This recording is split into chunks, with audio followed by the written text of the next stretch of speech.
crater around the conversation of knowing your value and the power of intersectionality and how does that translate, and then how do you bring that and make it into a positive disruption for any role and capability.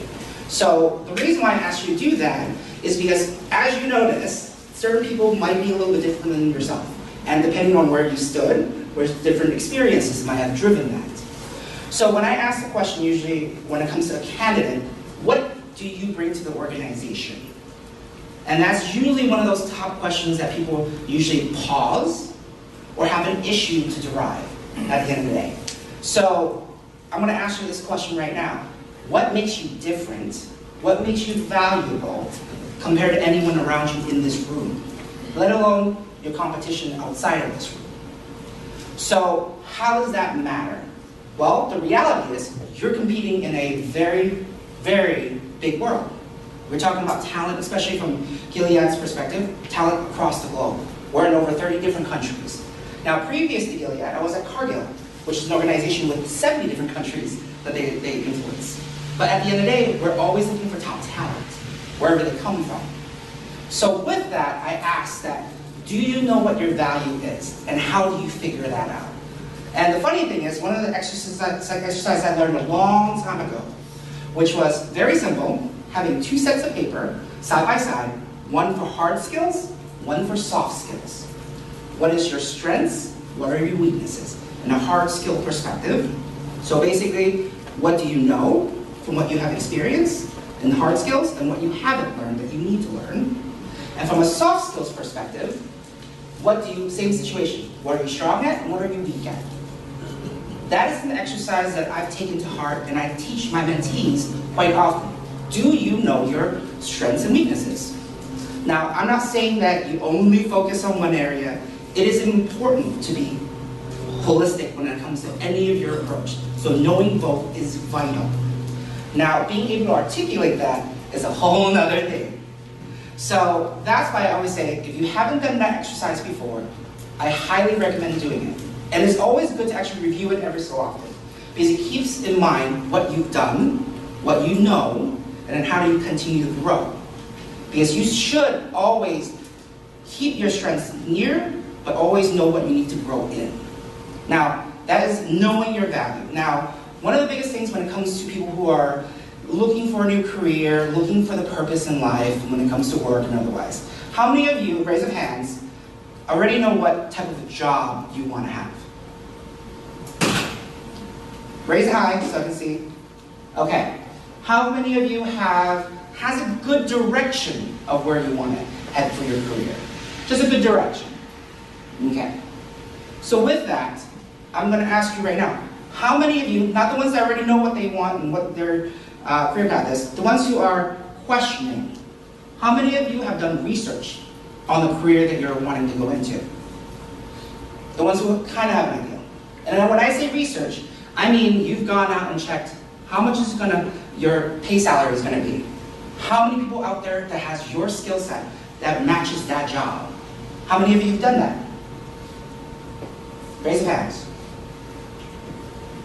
Perfect. Now the ones who said, I already know what I want, and I've already been doing what I've done. How many of you have done that research and reevaluated whether you are still within the marketplace, in the same level or equal or above your competitors? Raise of hands. Not many. So, people here, majority of you have, in school, you're taught to research, make sure you back your data up, and being able to present that, right? Well, the reality is you're presenting it to yourself. You need to be able to know exactly the value of the position that you're going after. And if you have not done that research, that's going to be one of those things that you need to prepare for long term. So when I say that, knowing what job you're going after is one piece of the puzzle.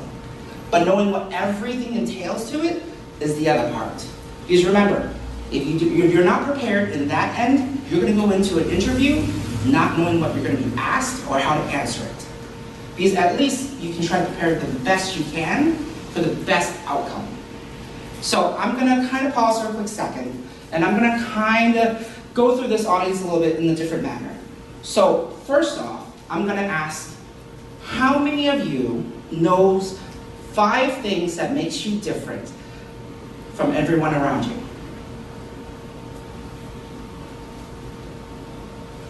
Think of that.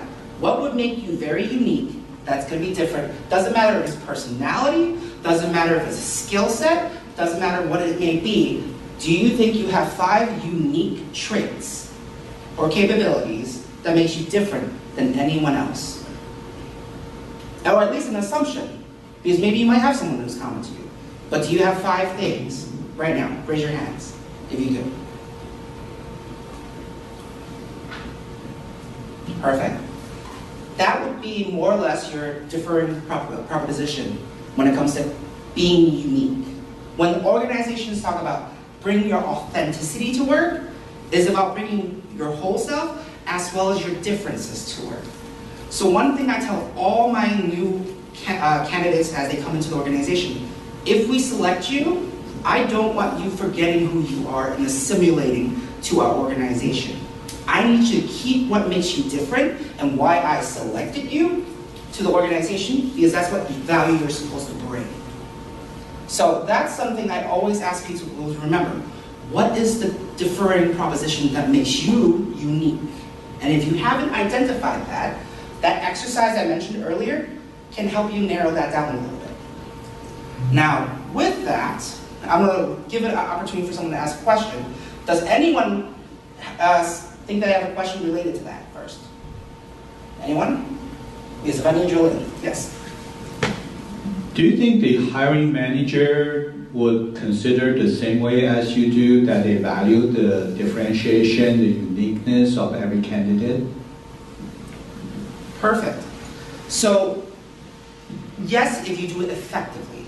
So, when I said earlier, what is, when it comes to power of intersectionality, intersectionality is all the differences that makes up a person. That all those elements that make you unique. Then the follow-up part was, and will be, is the part of how will it create a positive, change or difference. So when you think about disruption, generally people might put a negative connotation on disruption. But the reality is, disruption is what creates progress. It is minor changes that moves the needle on a day-to-day. It's a change. That's really what disruption is. So by knowing what makes you different, that can change that, let's say, status quo, and being able to articulate it, it's what's vital. So no and yes. If you don't know how to articulate it, it will be a negative. But if you do know how to articulate it correctly, then it's a positive. So something that we're educating Gilead now across our hiring managers is, instead of looking for a culture fit, is to look for a culture add. What are you culturally adding to the organization for the sustainability of the company? So that's something that we are building across the organization. Not fast, it takes time, and we're educating and we're training our new hiring managers on how to do that effectively. So there is a little cheat that I tend to use. It's called CARDS, which is basically confirm or validate, articulate your thought or idea, being able to reproduce, replicate, can you teach it to others, and is this scalable or sustainable? So if you have differences that makes you unique, can you quantify in those areas, in all 5 areas in that pattern? So can you make sure that what makes you different, is it valuable? Can you validate it? Can you prove it? When it comes to articulate, can you talk to it? Can you speak to it and why it's beneficial for that hiring manager to see that difference as a benefit? And reality, when it comes to it, if you are not able to replicate it at a drop of a dime, what makes you different is beneficial, then it's not usable.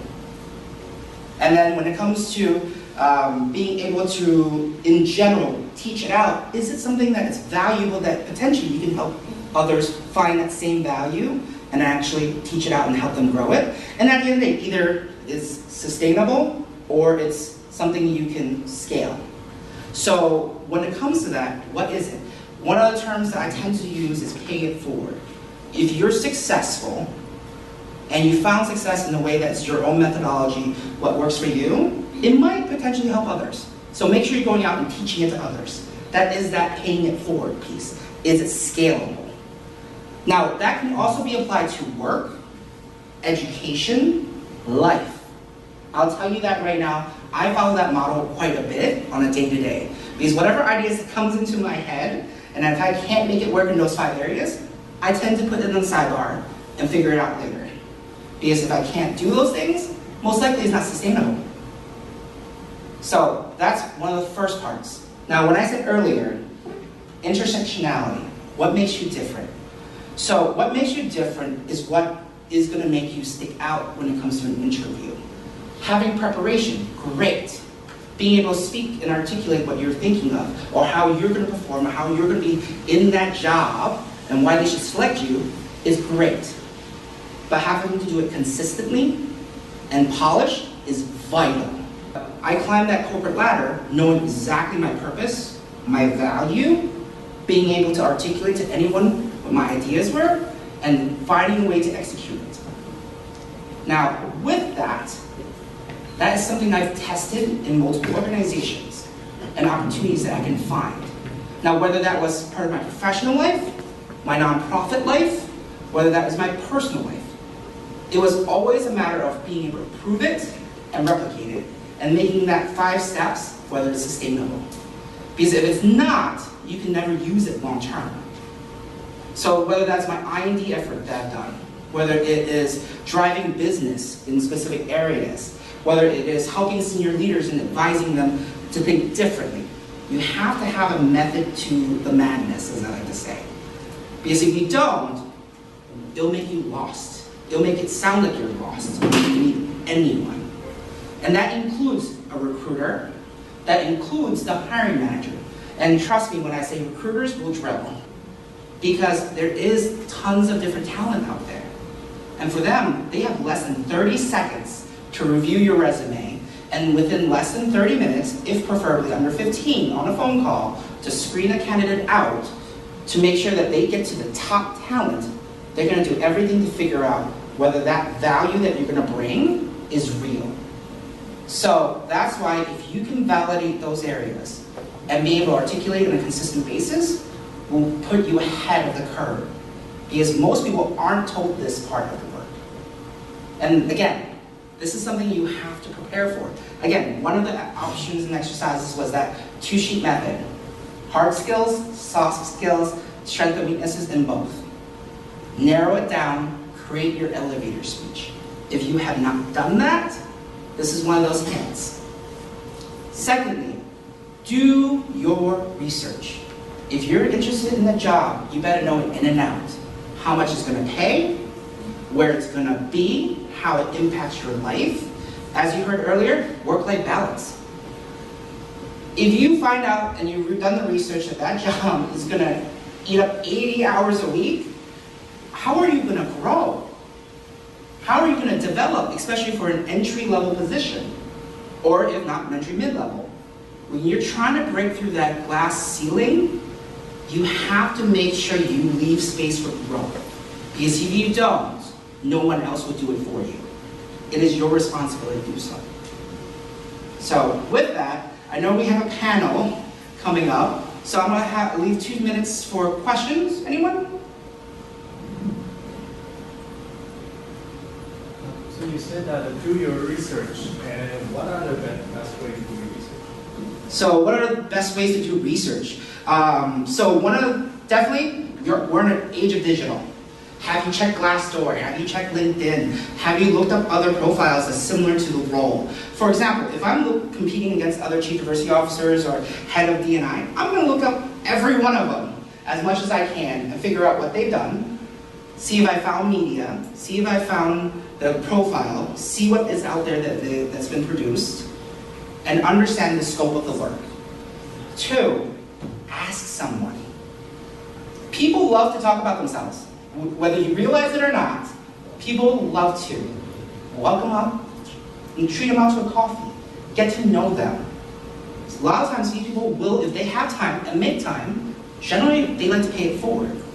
Just like some of the leaders here. This organization was built to pay it forward.